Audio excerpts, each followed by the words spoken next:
Okay, you're probably thinking to yourself, why is this dude reviewing Spider-Man 2? It's 2023, movie came out 19 years ago in 2004. He could be reviewing a litany of other films, and yet here he is talking about this one. Why? Really, two reasons. There's a video game coming out called Spider-Man 2. It's the only thing it shares with that is that it's about Spider-Man and it has Spider-Man characters in it. It's not related to this film at all, but I'm going to piggyback off of that because I'm crafty, and that's what I do. The second reason is because I've wanted to review this for a while, and I freaking love this movie. Let's talk about Spider-Man 2. Thank you so much for checking out the video. Before we get started, click on that red subscribe button and the notification bell. That way you know whenever I post a new piece of content. Okay, I remember exactly how I felt walking out of the theater in 2004 when I saw this movie. I saw it at the Century Rio in Albuquerque. It's a 24-screen theater, and I remember walking out the left side of the theater. So if you're standing, it's to the right of the ticket booth, but left as you're leaving the theater. I saw it with my buddy Steve-O, and we stood outside, and I just remember us standing there for like 10 minutes just talking about how much we love that movie. And it's probably one of the only movies, it might actually be the only movie where as soon as I got out of it, I wanted to turn around, go back in the theater and see it again. Maybe I felt the same way about The Matrix. But yeah, I think Spider-Man 2 is a phenomenal movie. I think it's my favorite comic book movie of all time. I think it's the best comic book movie ever made. There is some stiff competition, which I'll get into. But yeah, I love Spider-Man 2. And really, here's what I love about it. I think the performances here are top-notch. Tobey Maguire, while yes, clearly a little old to be playing this role when he was cast in it, is fantastic. He really is. He brings like a really good mixture of humor and melancholy to the role that I think is appropriate for a character who's been through so much, who's suffered much. That's part of what makes Spider-Man a great character, is that he perseveres through suffering constantly, over and over again, and no matter what hits him, no matter what drags him down, no matter what discourages him or causes him to fail, he always gets back up and always pushes through. And Maguire really aces the performance here. Kirsten Dunst, she's a great MJ. It's like she was born to play that part. She and Tobey have a really, really strong, but kind of like understated chemistry that carries over from the first film. And she's awesome. She's, despite occasionally being the damsel in distress, she has her own, empowering strengths, and she's just an awesome character. I love this version of MJ, and Kirsten Dunst is great in the role. An underrated performance in this movie is James Franco. His Harry Osborn is a mess in this movie. While Peter deals with the death of his Uncle Ben in one way, Harry deals with the death of his father in a completely different way, which is to crawl into a bottle and just have this like bloodthirsty, hell-bent mindset revenge on Spider-Man. So Franco's great in this too. And Alfred Molina as Doc Ock. What a great villain. What a great, like, hey, he has a good relationship with the protagonist. Things go sour, but it's for a reason. He's still a good man underneath. And Molina just plays all that subtlety really well. I like the idea of the AI taking over the mechanical arms, and that like driving the character. I like that he has this like external force that he's battling against during the entire movie, and I think that's portrayed really, really well by Molina. And then of course J.K. Simmons. J.K. Simmons as J. Jonah Jameson is the perfect casting. The perfect casting. He's one of those guys you can't see anybody else playing that part. There's a reason they brought him back for the most recent Spider-Man trilogy with Marvel and Sony, because he's just perfect. You're just not going to find anybody else for that role. And the way they tweaked him in the new films, I thought is really cool, because they did the whole multiverse thing, and it works. It works in that sense. Other things I love about it: Peter and MJ's relationship. I talked about that a little bit. Really, really, really good stuff here. And I'll talk a little bit about the ending, but yeah, I think the heart of any good movie is in its relationships. I talk about that a lot. Performances and relationships, and it's great here. It's fantastic here. And then Peter and Harry's relationship.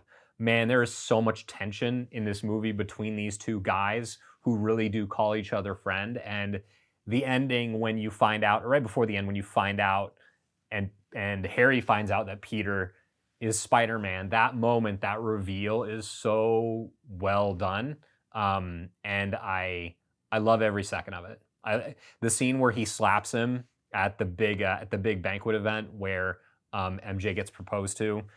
Uh, that whole scene where he slaps him in public in front of everybody and really like throws their friendship out the window, I think is an awesome moment, and the whole movie just feels like it's filled with that tension and angst between these guys who really do call each other friend and really do legitimately care for each other as best friends, despite you know, Harry believing that Peter is responsible for his father's death.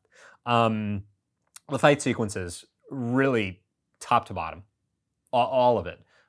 The scene where he tosses a friggin', I think it's a cab through the cafe window and Peter and MJ are on their date. And something about MJ and Peter's relationship I love too is just the on and off nature of it, and Peter struggling with like, can he separate himself from Spider-Man? And I know he does the whole like I'm gonna abandon Spider-Man thing, and it's really well done here. This is kind of one of the first movies to do that successfully. It's kind of gotten played out in more recent comic book films to an absurd degree, but it's really well done here. But the fight sequences, that scene, uh, the scene with the train sequence in this is awesome. It's so well done that it's just great. And the sequence where he takes off his mask because he gets it burned, and that's just an excuse for him to take off the mask. But when he's inside the train, and all of the New Yorkers like pick him up and then they set him down, and one of the guys is like, man, he's just like this kid, and it's so like this incredible intense action sequence that's punctuated by this little small beautiful moment where everybody in the train is like, dude, we have no idea who you are. Your secret is safe with us. Love that moment too. And the movie's just filled with those nice little touches. How that sequence starts on the clock tower with them battling the big fall where they land on top of the train and then do this tumble. Everything about that sequence is great. I'm a huge fan of it. The bank robbery scene where Ock goes up the side of the building, all of that is great. And then Doc Ock himself, what a good foil to Peter. What a great, great, great villain as somebody he calls a friend, turning on him, and all of that is it's just so good. And the way he kidnaps Mary Jane, knowing that it will get to Peter, like he just becomes this mean and nasty villain, and it's so juicy and it's so good. And then his reveal scene, the scene in the hospital, that's where Sam Raimi's chops as a horror director really kick in, and that scene is amazing. It's terrifying. The arms are just murdering everybody in the room, and it's great. And it's just like dark and sinister and nasty enough to push the envelope of that PG-13 rating without going over the top. And it's really a masterclass in how to do a villain reveal, and I think it's great. And then speaking of reveals, Spider-Man's reveal to MJ at the end of the film. It's one of my top 5 all-time favorite movie moments in any movie, and it's probably my favorite movie moment in a theater that I've ever had.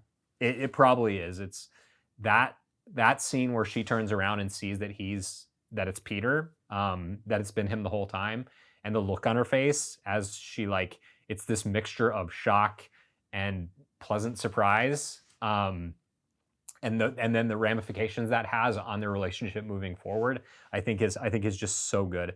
And then really the thing this movie tackles very well, more than any of the other films, is that Peter's life is a friggin' mess. And that's kind of how Peter is. He's got this absolute dumpy apartment that's just terrible. The film starts off with him getting fired from his job as a pizza delivery boy because he just can't get it together. He's missing all his classes, and they use that to set up, it wasn't paid off in this trilogy, but the lizard. Yeah, all of that is great. The movie just perfectly balances humor and heart and brains, and I freaking love it. The argument comes up every now and then, what's the greatest comic book movie ever made? And I'll make the argument that it's this one. I think there's other great comic book movies. I adore 1978 Superman. It showed its age with the special effects, but for the time they were phenomenal. And Christopher Reeve's performance in that is second to none. 1989 Batman, Love that movie. Michael Keaton is the perfect combination of Bruce Wayne and Batman.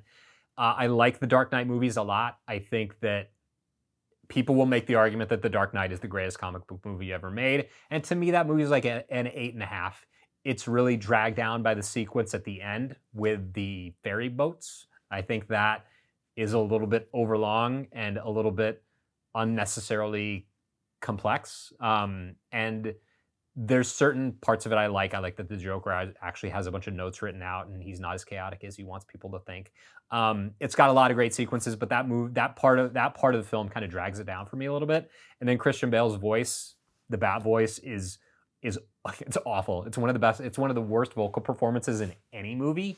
And so that movie has some pretty significant flaws. I think Spider-Man 2 is a 10 out of 10. It has no flaws. It's the perfect movie. Everything about it is so good. It's a movie I watch like once a year, and I love everything about it. Sam Raimi, kudos to him for crafting the perfect comic book movie. Loved it at the time. I love it just as much now. And yeah, that's why I love Spider-Man 2. Wanted to talk about it. Really have wanted to talk about this movie for a while because I think so highly of it. Thank you so much for watching this video review. Really appreciate it. If you found it helpful, if you liked it, consider subscribing. You can also hit me up in the comments. Let me know if I'm completely wrong. Is this movie overrated? Is it not worthy of the praise I'm giving it? Let me know, and I will see you next Wednesday, as usual, at 9 a.m.